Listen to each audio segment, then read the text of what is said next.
Perjalanan kita kali ini akan membawa kita kembali ke masa lampau. Kita akan menjelajahi masa-masa awal peradaban manusia. Coba bayangkan dunia tanpa tulisan. Bayangkan langit malam tanpa rasi bintang. Disinilah kita mulai, di masa sebelum sejarah tercatat. Ini adalah kisah tentang bagaimana pengetahuan muncul dari kegelapan.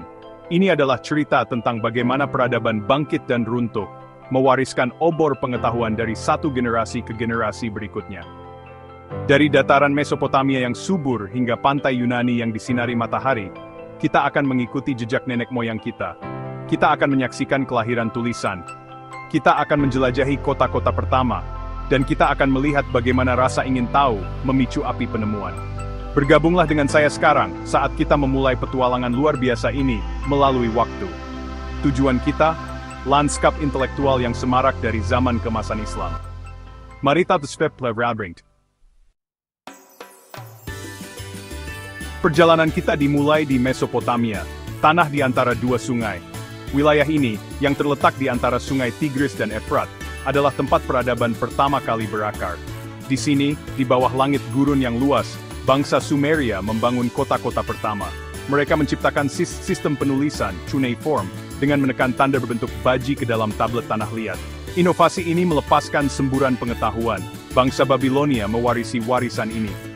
Mereka menatap bintang-bintang, memetakan pergerakan planet dan bintang. Pengamatan mereka mengarah pada pengembangan kalender. Mereka dapat memprediksi gerhana, suatu prestasi yang memukau dan membuat takjub orang-orang di zaman mereka. Kontribusi Mesopotamia untuk matematika juga sama besarnya. Mereka mengembangkan sistem matematika yang canggih berdasarkan angka 60. Sistem ini, yang dikenal sebagai sistem sexagesimal, masih memengaruhi pengaturan waktu kita saat ini. Bayangkan 60 detik dalam 1 menit, 60 menit dalam 1 jam. Ini adalah gema dari kecerdikan mereka. Dari bulan sabit Mesopotamia yang subur, benih-benih pengetahuan mulai menyebar, terbawa oleh angin perdagangan dan penjelajahan.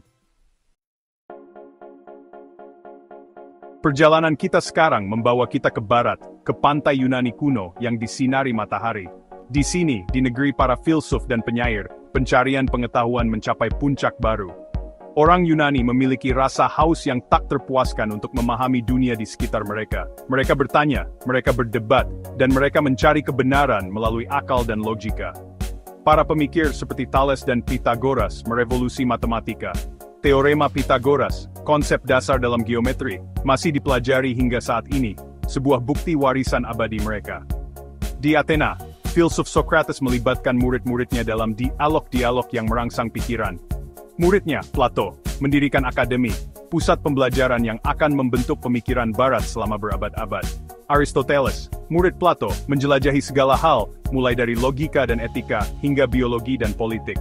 Karyanya meletakkan dasar bagi penyelidikan ilmiah, yang menekankan observasi dan deduksi. Kontribusi orang Yunani terhadap pengetahuan tidak terukur. Ide-ide mereka yang dilestarikan dalam gulungan dan diwariskan dari generasi ke generasi, akan terus menginspirasi dan menantang para pemikir selama berabad-abad yang akan datang. Saat pengaruh Yunani memudar, kekuatan baru muncul di Mediterania, Roma. Bangsa Romawi yang dikenal karena kehebatan militer dan kejeniusan teknik mereka, membangun kerajaan yang luas. Mereka membangun jalan, saluran air dan kota-kota besar, meninggalkan jejak yang tak terhapuskan di lanskap. Sementara bangsa Romawi memberikan kontribusi mereka sendiri pada hukum, pemerintahan dan arsitektur, peran terbesar mereka dalam sejarah pengetahuan adalah sebagai pelestari dan penyebar. Mereka mengadopsi banyak budaya Yunani, menerjemahkan dan melestarikan teks-teks Yunani. Luasnya kekaisaran Romawi yang terhubung oleh jaringan jalan, memfasilitasi penyebaran ide-ide ini. Pengetahuan Yunani, yang dulunya terbatas pada Mediterania Timur, sekarang mengalir ke bagian terjauh kekaisaran, dari Kepulauan Inggris hingga Afrika Utara. Bangsa Romawi mungkin bukan pencetus pengetahuan ini, tetapi mereka memainkan peran penting dalam memastikan kelangsungan hidupnya. Mereka bertindak sebagai jembatan, menghubungkan dunia kuno dengan masa depan. Bagian 5, Kebangkitan Islam, sebuah fajar baru. Saat Kekaisaran Romawi mengalami kemunduran, sebuah kekuatan baru muncul dari semenanjung Arab Islam.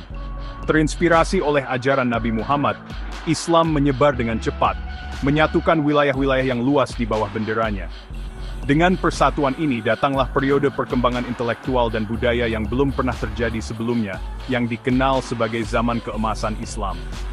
Dari abad ke-8 hingga ke-13, peradaban Islam mengalami perkembangan pengetahuan yang luar biasa. Para cendekiawan dari berbagai latar belakang berbondong-bondong ke pusat-pusat pembelajaran seperti Baghdad, Cordoba, dan Kairo. Mereka menerjemahkan karya-karya dari Yunani, Persia, India, dan tradisi lainnya, melestarikan pengetahuan kuno, dan membuatnya dapat diakses oleh khalayak yang lebih luas. Era ini menandai perubahan besar dalam lanskap pengetahuan global. Dunia Islam menjadi penjaga baru kebijaksanaan kuno, membangun di atasnya, dan memberikan kontribusi luar biasa mereka sendiri. Bagian 6. Zaman Keemasan, Para Cendekiawan dan Penemuan. Zaman keemasan Islam adalah masa gejolak intelektual yang luar biasa. Para cendekiawan seperti Al-Khawarizmi merevolusi matematika, mengembangkan aljabar dan memperkenalkan konsep nol dari India. Bukunya, buku lengkap tentang perhitungan dengan melengkapi dan menyeimbangkan, meletakkan dasar bagi matematika modern. Di bidang astronomi, para cendekiawan Islam membuat langkah besar. Mereka membangun observatorium, menyempurnakan instrumen astronomi, dan menghasilkan katalog bintang dengan akurasi yang luar biasa. Al-Battani, yang dikenal di barat sebagai Al-Bategnius, membuat pengukuran yang tepat dari sumbu bumi dan panjang tahun matahari. Para dokter seperti Ibnu Sina, yang dikenal di barat sebagai Avicenna, memajukan bidang kedokteran. Ensiklopedia medisnya yang komprehensif, The Canon of Medicine, tetap menjadi teks standar di Eropa selama berabad-abad. Dari matematika dan astronomi hingga kedokteran dan filsafat, zaman keemasan Islam menyaksikan perkembangan pengetahuan. Itu adalah bukti kekuatan rasa ingin tahu manusia, kolaborasi, dan pengejaran pengetahuan untuk kemajuan umat manusia. Bagian 7. Jembatan menuju masa depan.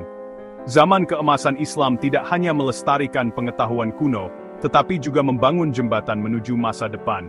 Para cendekiawan Islam menerjemahkan karya-karya mereka ke dalam bahasa Latin, membuatnya dapat diakses oleh para cendekiawan Eropa. Terjemahan-terjemahan ini memainkan peran penting dalam Renaissance Eropa, memicu minat baru dalam pembelajaran klasik. Pengetahuan yang telah dipupuk dan dikembangkan di dunia Islam, membantu menyalakan api revolusi ilmiah dan intelektual di Eropa. Kontribusi para cendekiawan Islam meletakkan dasar bagi kemajuan ilmiah yang akan membentuk dunia modern. Karya mereka mengingatkan kita bahwa pengetahuan tidak mengenal batas, agama, dan budaya. Ini adalah usaha bersama manusia, diturunkan dari generasi ke generasi, terus berkembang dan memperluas pemahaman kita tentang alam semesta. Bagian 8. Warisan Abadi. Perjalanan kita melalui waktu telah membawa kita dari kota-kota kuno Mesopotamia ke pusat-pusat pembelajaran yang semarak di dunia Islam. Kita telah menyaksikan kelahiran tulisan, kebangkitan filsafat, dan perkembangan ilmu pengetahuan. Apa yang telah kita pelajari dari perjalanan yang luar biasa ini? Kita telah melihat bagaimana pengetahuan adalah api yang rapuh namun abadi. Itu dapat terancam oleh perang, hilang karena kelalaian, namun selalu menemukan cara untuk bertahan hidup. Itu diturunkan dari satu peradaban ke peradaban berikutnya. Setiap generasi menambahkan percikan kejeniusannya sendiri. Kisah peradaban manusia, dalam banyak hal, adalah kisah pengejaran pengetahuan kita secara kolektif. Ini adalah bukti rasa ingin tahu kita yang tak terpuaskan, keinginan kita untuk memahami dunia di sekitar kita, dan dorongan kita untuk memahami tempat kita di alam semesta. Bagian 9. Benang merah yang berkelanjutan. Saat kita berdiri di sini di jurang masa depan, penting untuk mengingat pelajaran dari masa lalu. Perjalanan peradaban manusia adalah benang merah yang berkelanjutan, perlombaan estafet pengetahuan yang diturunkan dari satu generasi ke generasi berikutnya. Kita semua adalah pewaris warisan yang luar biasa ini. Adalah tanggung jawab kita untuk memelihara api pengetahuan ini, untuk membuatnya tetap menyala terang bagi generasi mendatang. Sama seperti para cendekiawan zaman keemasan Islam membangun di atas pengetahuan mereka yang datang sebelum mereka, kita juga harus terus menjelajahi, mempertanyakan, dan mendorong batas-batas pemahaman manusia. Alam semesta ini luas dan penuh dengan misteri yang menunggu untuk diungkap. Mari kita lanjutkan perjalanan penemuan ini bersama-sama, membawa obor pengetahuan ke masa depan.